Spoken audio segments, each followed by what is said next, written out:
Private స్థలాన్ని ఆక్రమించి తన అధీనంలో పెట్టుకున్న భూమికి మోక్షం కలిగించారు హైడ్రా అధికారులు. హైదర్ నగర్లోని డైమండ్ హిల్స్ కాలనీ పేరిట 2000వ సంవత్సరంలో కొందరు భూమి కొనుగోలు చేయగా 2007లో ఓ వ్యక్తి దాన్ని ఆక్రమించాడు. 20 ఏళ్లుగా కోర్టుల చుట్టూ తిరిగిన బాధితులు ఇప్పుడు హైడ్రా చర్యలతో ఆనందాన్ని వ్యక్తం చేస్తున్నారు. హైదర్ నగర్లో హైడ్రా కూల్చివేతలకు సంబంధించిన మరింత సమాచారం ఆర్కే మనకు అందిస్తారు. కబ్జాదారుల పట్ల కఠినంగా వ్యవహరిస్తోంది హైడ్రా. హైదర్ నగర్ లోని 9.5 ఎకరాల డైమండ్ హిల్స్ ఏదైతే ఉందో ఈ కాలనీకి సంబంధించి కూడా 25 ఏళ్లుగా పూర్తి స్థాయి కబ్జాలో ఉంది. స్థానికంగా ఉన్న వ్యక్తి కబ్జా చేయడం జరిగింది. ఒకసారి వాళ్ళతో మాట్లాడదాం. దాదాపుగా 25 ఏళ్లుగా ఫైట్ చేస్తున్నారు. ఇప్పుడు హైడ్రా వల్ల వాళ్ళకైతే విముక్తి కలిగిందని చెప్పాల్సి ఉంటుంది. సార్ ఏంటి, దాదాపుగా 25 ఏళ్లుగా ఫైట్ చేస్తున్నారు, మొత్తానికి ల్యాండ్ అయితే మీ వరకు అయితే రావడం జరిగింది, ఎలా అనిపిస్తుంది? థ్యాంక్స్ టు హైడ్రా డిపార్ట్మెంట్ అండి, రంగనాథ్ గారు అండ్ సీఎం రేవంత్ రెడ్డి గారు. దాదాపు 20 ఏళ్ల పోరాటం ఇది. ప్లాట్ ఓనర్స్ అంతా హుడా లేఅవుట్ అని కొనుక్కున్నారు. 2007లో వేరే అతను వచ్చి ఆక్రమంగా ఇక్కడ రాత్రికి రాత్రి లేఅవుట్ ని కూల్చేసి తన ఇష్టానుసారంగా వ్యవహరించి అందరికి అన్యాయం చేశారు. ఇన్నేళ్లు పట్టింది మళ్ళీ మా పొజిషన్ మేము తెప్పించుకోవడానికి. మీరు చెప్పండి సార్, దాదాపుగా 20-25 ఏళ్లుగా ఫైట్ చేస్తున్నారు. ఇన్నాళ్ళకి హైడ్రా మూలంగా హైకోర్టు చెప్పినా కూడా 9 నెలలు కదలలేదు. హైడ్రా మూలంగా ఇప్పటికైతే మీ ల్యాండ్లు మీ వరకు మీ చేతికి రాబోతున్నాయి. దీనికి హైడ్రాకి థ్యాంక్స్ అండి, మేము చాలా రుణపడి ఉంటాము. కానీ ముందు కూడా ఇటువంటి రాకోకుండా చేస్తే మేము we are very happy to stay here. ఎప్పుడూ కొన్న ల్యాండ్ని డాక్యుమెంటేషన్ అంతా క్లియర్ గా ఉండటం కూడా దౌర్జన్యంగా తోసేస్తారంటే ఎవరికి చెప్పుకోవాలి మేము వెళ్ళి? ఇంకా ఎవరు మాకు నాదులు, ఎవరు కాపాడతారు మమ్మల్ని? మీరు తప్పితే మీరు ఈ మీడియా వాళ్ళు అంతా పబ్లికేషన్ చేసి దీన్ని మొత్తం ఎలివేట్ చేసి ఇది రాకుండా చేసే విధంగా బాధ్యత మీరు తీసుకోవాలని కోరుతున్నాను. మొత్తము దీనికి సంబంధించిన టోటల్ డీటెయిల్ చెప్పండి. అలాగే ఎన్ని ఎకరాలు ఏర్పాటు చేశారు, మొత్తం ఎన్ని ప్లాట్లు ఉన్నాయి, మీరు కొన్నప్పుడు అప్పుడు రేట్స్ కానీ అంటే రేట్లు అంటే ఎలా ఉండేది అసలు? సార్ ఇది టోటల్ 9 ఎకరాల 29 గుంటలు. ఇది దీనికి 79 ప్లాట్లు. ఇది ఉడా అప్రూవ్డ్ లేఅవుట్. అంటే అప్పుడు అర్లియర్ గా కుక్కట్పల్లి మున్సిపాలిటీ నుంచి మూవ్ చేశారు. 1998 నుంచి మూవ్ చేశారు. 2001లో త్రూ అప్పుడు హుడా దీదెన్ హెచ్ఎండే హుడా హుడా అప్రూవ్ చేశారు.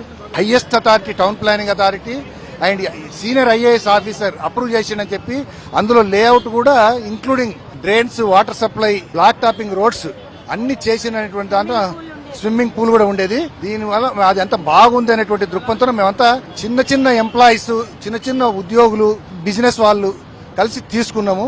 దానివల్ల మధ్యలో 2007లో ప్రసాద్ అనేటతను డిస్ట్రిక్ట్ కోర్టుకు పోయి రాత్రికి రాత్రి అగ్రికల్చర్ ల్యాండ్ అని తీసుకొచ్చి ఇన్ని సంవత్సరాలు మమ్మల్ని నిజంగా బాధ పెట్టిండు. హైకోర్టు చీఫ్ జస్టిస్ 9/9/2024లో chief justice and Shravan Kumar గారు ఇద్దరిచ్చినటువంటి మాకు ఫేవర్లో ఆర్డర్ ఇచ్చిండ్రు. ఇది ఇక్కడ మనకి చాలా స్పష్టంగా అనిపిస్తుంది. 2001 ఇక్కడ మనకి చాలా క్లియర్ గా చేస్తుంది. ఇది 2001 క్లియర్ లేఅవుట్. ఇది నేషనల్ హైవే. ఇప్పుడు ప్రస్తుతం మనం నిలబడిన ప్రాంతం ఇది నేషనల్ హైవే. ఈ రోడ్డు ఇదంతా కూడా ఇప్పుడు అటు సైడ్ ఏదైతే అతను కబ్జా చేశారో అవన్నీ కూడా దానికి సంబంధించిన ఓవరాల్ లేఅవుట్ 79 ప్లాట్స్ అన్ని కూడా మనకి ఇక్కడ ఉన్నాయి.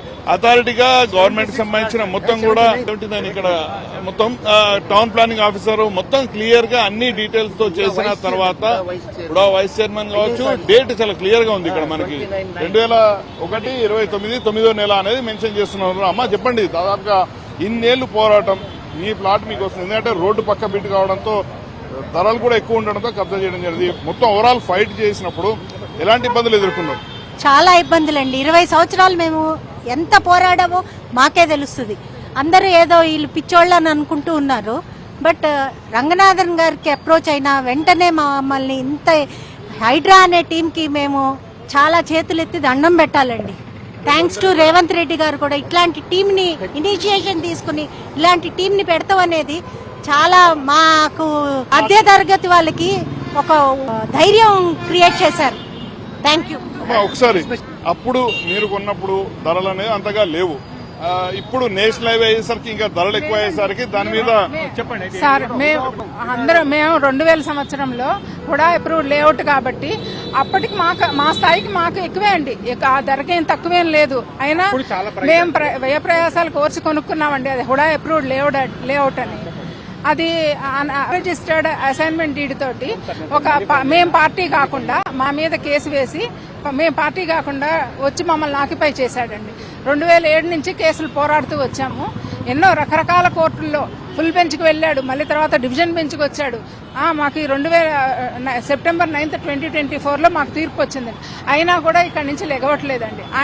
ఆయన ఏ డాక్యుమెంట్ తోటి అయితే వచ్చాడో ఆ డాక్యుమెంట్ ఇల్లీగల్ అండ్ వాయిడ్ అని చెప్పింది division bench. Supreme chief justice Alok Aradhe and Shravan Kumar గారి ద్విసభ్య కోర్టు అది వాయిడ్ అని చెప్పినప్పటికీ ఆయన అక్కడి నుంచి లెగవట్లేదు. పైగా ఆ ప్రాపర్టీని తన పర్సనల్ యూజ్లకు వాడుకొని నెల సుమారు 50-80 లక్షలు తోటి మేము ఎక్కడికి వెళ్ళినా కానీ ఆయన ఇన్ఫ్లుయెన్స్ చేస్తూ మమ్మల్ని మాకు వచ్చిన ఎక్కడికి వెళ్ళినా మా మీద మీ అందరి మొహాల్లో కూడా ఎస్ మా ల్యాండ్ మాకు వచ్చింది అనే ఆనందం కూడా చాలా స్పష్టంగా అదే అవునండి అవునండి థ్యాంక్స్ టు హైడ్రా రేవంత్ గారు చాలా చాలా చాలా చాలా థ్యాంక్స్ అండి. రేవంత్ గారు చాలా థ్యాంక్స్ అండి, మీరు మా ఎందు ఉన్నారు. సార్ ఏంటి మొత్తం అందరూ రిటైర్డ్ ఎంప్లాయీస్ అప్పుడు మీరు వర్కింగ్ లో ఉన్నప్పుడు అప్పుడే రిటైర్ అయిన వచ్చిన డబ్బులతోనే కొనుక్కున్నాం సార్. ఇది ఏది ఉడా అప్రూవల్ అని చెప్పి కొనుక్కున్నాము. కాబట్టి ఇంత మోసం చేస్తారని మేము అనుకోలేదు సార్. ఇప్పుడు మేము రిటైర్ అయ్యి 20 ఏళ్ళు అవుతుంది. నేను రిటైర్ అయ్యి 20 ఏళ్ళు అవుతుంది. ఆ వచ్చిన డబ్బులు పెట్టి కొనుక్కున్నాను సార్. కానీ ఇట్లా వీళ్ళు దోసుకు తింటారని మాకు తెలియదు సార్. ఇప్పుడు మమ్మల్ని రోడ్డు మీద వేశారు. కానీ హైడ్రా కానీ అండ్ సీఎం గారు కానీ వాళ్ళందరికీ చేతులు ఎత్తి మొక్కుతున్నాం సార్. మేము ఇంత క్విక్గా హైడ్రా వాళ్ళు రియాక్షన్ అవుతారని, మాకు ఈ భూమి మా చేతిలో పెడతారని మేము వాళ్ళకు ధన్యవాదాలు తెలుపుతున్నాం సార్. మొత్తానికి హైడ్రా ఖచ్చితంగా ఎక్కడైతే కబ్జాలు జరుగుతాయో అలాంటి వాటి పట్ల ఉపేక్షించేది లేదు అంటూ చాలా స్పష్టంగా చెప్తున్నారు. అందుకు ఉదాహరణే డైమండ్ హిల్స్ సంబంధించి దాదాపుగా 25 ఏళ్లుగా పోరాటం చేస్తున్న వీళ్ళ మొహాల్లో చిరునవ్వే ఒక ఉదాహరణ అని చెప్పాల్సి ఉంటుంది. వీడియో జర్నలిస్ట్ గోవర్ధన్ తో RK HM TV Hyder Nagar నుంచి.